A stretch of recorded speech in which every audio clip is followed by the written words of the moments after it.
Hello everyone and welcome back to Tech Idea. Here we make tutorials on topics that might be helpful to you in one way or the other. And today I'm going to be talking about how you can keep songs/playlists on repeat. Now if you want to keep a playlist on repeat, you just want to press this once.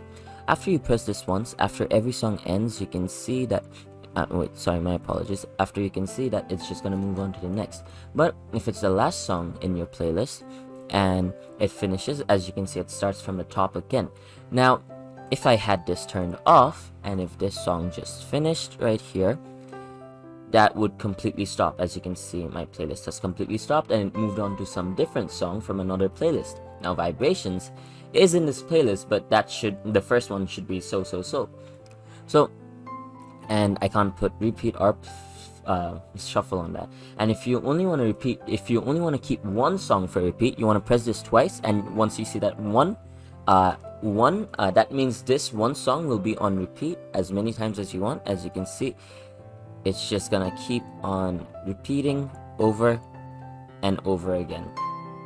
I'm actually just taking it to the end. We'll just wait for a few seconds so that I can show you guys. As you can see, it goes back to repeat. So I hope you found this video helpful. If you did, please drop a like, and if you want to see more videos like this in the future, don't forget to hit that subscribe button as well as that notification bell. Thank you so much for watching. Bye bye.